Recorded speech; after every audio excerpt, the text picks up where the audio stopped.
বকেয়া আশা কর্মীদের ৩ মাসের সাম্মানিক ভাতা। কৈলাসহরে মুখ্য স্বাস্থ্য আধিকারিকের কাছে ডেপুটেশন আশা কর্মীদের।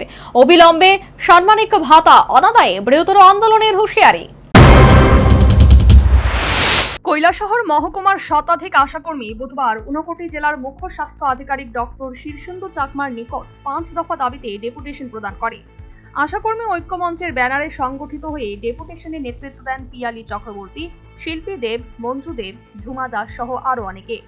ডেপুটেশনে তাদের উল্লেখযোগ্য দাবিগুলির মধ্যে রয়েছে ৩ মাসের বকেয়া সাম্মানিক ভাতা অবিলম্বে প্রদান, প্রতি মাসে ১,০০০ টাকা করে রাজ্য সরকার ঘোষিত অতিরিক্ত ভাতা চালু করা, বকেয়া ৩৩% এবং ১০০% ইনসেনটিভ দ্রুত প্রদান, কোভিড-১৯ কালীন অতিরিক্ত কাজের পারিশ্রমিক, স্মার্ট কার্ড এবং আধার কার্ড বিতরণের অর্থ এখনো বকেয়া রয়েছে তা দ্রুত মেটানোর ব্যবস্থা করা, নির্বাচনী প্রতিশ্রুতি মোতাবেক আশা কর্মীদের নিয়মিত এবং স্থায়ী করে ১৮,০০০ টাকা করে মাসিক বেতন চালু ইত্যাদি।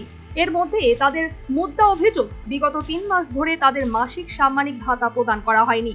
এই পরিস্থিতিতে আর্থিকভাবে চরম সংকটে পড়েছেন তারা। বিগত আজকে ২ মাস দিয়া ৩ মাসে পড়ছে আমরার অনারিয়াম বন্ধ। এরপরে হইছে আমরার যে রাজ্য সরকার ২০২২-এ ১,০০০ টাকা করে আমরারে বাড়াইছে। এই টাকাটা আমরা মাত্র ৬ মাসের পাইছি, আর পাইছি না। এটা জমছে ১৪,০০০ টাকা। এরপরে আমরা যে আধার কার্ডের কাজ করছি এবং স্মার্ট কার্ডের কাজ করছি, আইজ অবধি কোভিডকালীন সময়ে যে এত পরিশ্রম করছি, আইজ অবধি আমরা এই সমস্ত কোনো টাকা পয়সা পাইছি না। আশাকর্মী ঐক্যমঞ্চের নেত্রী পিয়ালি চক্রবর্তী আরো বলেন, সংশ্লিষ্ট আশাকর্মীরা স্বাস্থ্য দপ্তরের বিভিন্ন পর্যায়ে বহুবার জানিয়েছে, কিন্তু আজ পর্যন্ত কোনো পদক্ষেপ নেওয়া হয়নি। অথচ রাজ্যের অন্য মহকুমাগুলিতে আশাকর্মীরা নিয়মিত সাম্মানিক ভাতা পাচ্ছে। সেই সাথে তিনি অনতিবিলম্বে তাদের দাবি অনাদায় বৃহত্তর আন্দোলনের হুঁশিয়ারি দেন।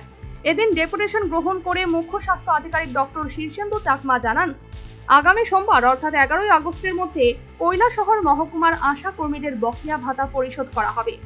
এছাড়াও অন্যান্য দাবিসমূহ তিনি রাজ্য স্বাস্থ্য দপ্তরের ঊর্ধ্বতন কর্তৃপক্ষের নিকট তুলে ধরবেন বলে আশ্বাস দেন। অভিযোগ, ঊনকোটি জেলার স্বাস্থ্য প্রশাসনের অভ্যন্তরীণ গাফিলতির কারণেই কৈলাসহর মহকুমার আশা কর্মীরা ৩ মাস ধরে সাম্মানিক ভাতা পাচ্ছে না।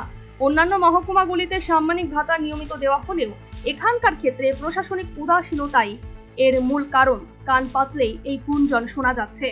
Bureau report, news vanguard.